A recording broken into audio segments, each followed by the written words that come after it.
Subscribe कीजिए ध्येय IAS channel को और बेल आइकन को दबाइए लेटेस्ट वीडियो सबसे पहले देखने के लिए।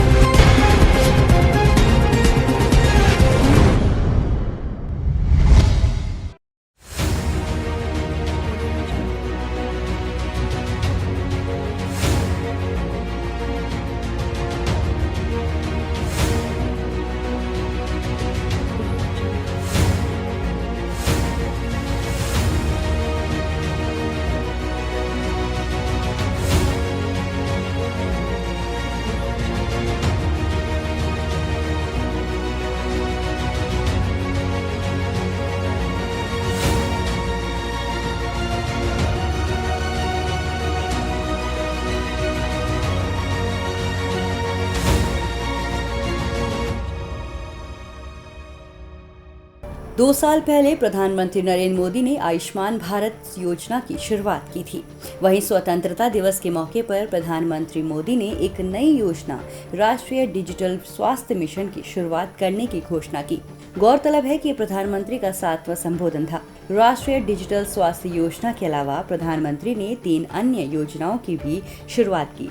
चलिए आज डीएनएस में जानते हैं क्या है राष्ट्रीय डिजिटल स्वास्थ्य मिशन, इस मिशन से जुड़ी सारी महत्वपूर्ण बातें भी।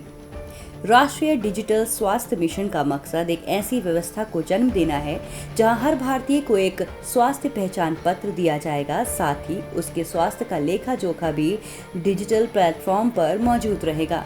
इस स्वास्थ्य संबंधी लेखे जोखे से व्यक्ति अपनी बीमारियों के दौरान हुए परीक्षणों और उससे जुड़े उपचार की पूरी जानकारी डिजिटल माध्यम से पा सकेगा।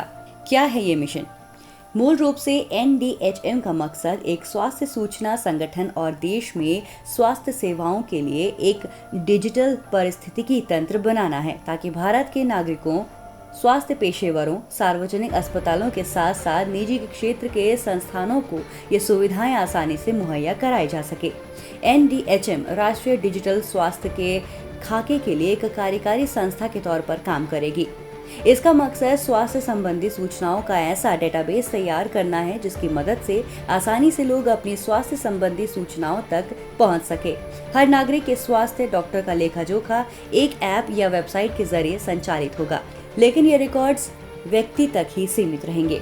जब एक व्यक्ति अपने रिकॉर्ड दिखाने की अनुमति देगा, तभी दूसरा डॉक्टर या व्यक्ति उस नागरिक की सारी जानकारी देख पाएगा। राष्ट्रीय डिजिटल स्वास्थ्य मिशन 4 अहम स्तंभों पर टिकाए हैं: स्वास्थ्य पहचान पत्र या हेल्थ आईडी, डीजी डॉक्टर, स्वास्थ्य सुविधा पहचानकर्ता और निजी स्वास्थ्य रिकॉर्ड। चलिए नजर डालते हैं हेल्थ आईडी पर। इस योजना की सबसे खास बात नागरिक को एक यूनिक हेल्थ आईडी देना है। इस हेल्थ आईडी में ये भी विकल्प होगा कि इसे अपने आधार कार्ड से जोड़ा जा सके। इस आईडी के जरिए राज्यों, अस्पतालों, पैथोलॉजिकल लैब और फार्मा कंपनियों में व्यक्ति अपनी सेहत से जुड़ी जानकारियां लेने में सक्षम होगा। इस आईडी की सबसे खास बात ये होगी कि ये पूरी तरह से व्यक्ति विशेष की मर्जी के हिसाब से चलेगी। इस आईडी में मौजूद नागरिक की जानकारी खुद ब खुद सरकारी कम्युनिटी क्लाउड में स्टोर हो जाएगी। ऐसा इसलिए किया जाएगा ताकि डेटा सुरक्षित किया जा सके। ये एक तरह से डिजी लॉकर की तरह काम करेगा, जिसमें सभी जरूरी कागज इलेक्ट्रॉनिक फॉर्मेट में जमा हो जाते हैं। इसमें यह सुविधा ये भी दी गई है कि व्यक्ति प्रत्यक्ष लाभ हस्तांतरण के लिए अपने हेल्थ आईडी को आधार कार्ड से जोड़ सकता है। हालांकि अगर उसे इस तरह की सुविधा नहीं चाहिए तो आईडी को आधार से जोड़ने की कोई जरूरत नहीं है। क्या है डिजी डॉक्टर? राष्ट्रीय डिजिटल स्वास्थ्य मिशन की दूसरी सबसे खास बात है डिजी डॉक्टर। इस प्लेटफॉर्म के जरिए देश के हर डॉक्टर को एक खास पहचान पत्र दिया जाएगा। इस पहचान पत्र पर मौजूद नंबर डॉक्टर पंजीकरण संख्या से अलग होगा। ये पंजीकरण संख्या हर डॉक्टर को राष्ट्रीय चिकित्सा परिषद की ओर से दिया जाएगा। इसके जरिए डॉक्टर को डिजिटल हस्ताक्षर भी मुहैया कराया जाएगा। इस डिजिटल हस्ताक्षर की मदद से डॉक्टर मरीजों को दवा के लिए पर्चा लिखने में सफल होगा। आमतौर पर भारत जैसे देश में डिजिटल हस्ताक्षर बनवाने के लिए शुल्क जमा करना पड़ता है, लेकिन इस सेवा के लिए न ही उपयोगकर्ता और न ही डॉक्टर को भुगतान करना पड़ेगा। इस योजना में डॉक्टरों के पंजीकरण को भी एक जगह इकट्ठा करने की योजना है, जो कि हर राज्य में अलग अलग होगा। एक नजर स्वास्थ्य सुविधा पहचानकर्ता पर। इस योजना के तहत महज डॉक्टर और मरीज को ही पहचान पत्र दिया जाएगा। इसमें हर तरह की स्वास्थ्य सुविधा को एक संख्या के जरिए खास इलेक्ट्रॉनिक पहचान दी जाएगी। इसके जरिए सभी स्वास्थ्य संबंधी सुविधाओं पर नजर रखी जाएगी और साथ ही उनका ऑडिट और निरीक्षण करने में भी सहूलियत होगी।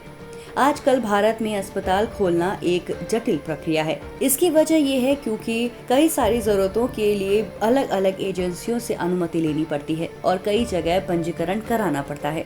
नेशनल डिजिटल हेल्थ मिशन के तहत हर नागरिक को एक मंच के तहत लाने की कोशिश की जाएगी।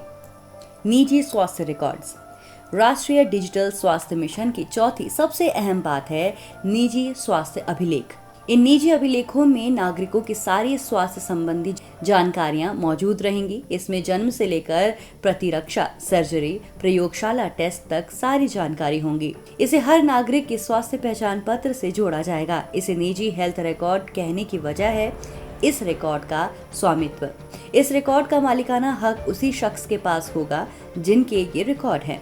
इस ऐप का सबसे बड़ा फायदा है कि अगर शख्स या मरीज की सहमति नहीं होगी तो सरकार भी उसका डाटा नहीं देख पाएगी। किसी भी व्यक्ति से जुड़ा आंकड़ा देखने के लिए डॉक्टर या किसी भी संस्था को व्यक्ति की अनुमति लेनी होगी। साथ ही उसे वो समय भी बताना होगा जितने समय के लिए ये आंकड़ा प्रयोग में लाया जा रहा है। मिशन की कार्यान्वयन संस्था।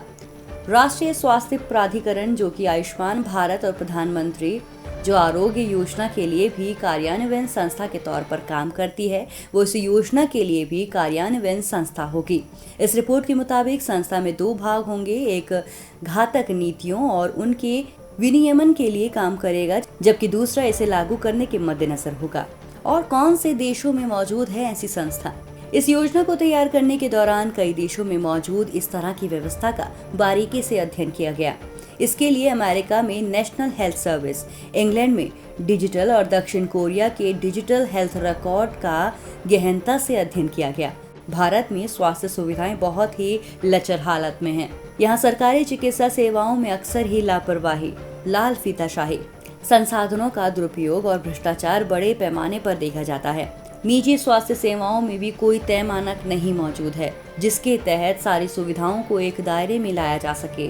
निजी अस्पताल कई बार नियमों की अनदेखी कर सिर्फ धन उगाही का काम करते हैं। ऐसे में राष्ट्रीय डिजिटल स्वास्थ्य मिशन से इन सारी अनियमितताओं पर लगाम लगने की उम्मीद है।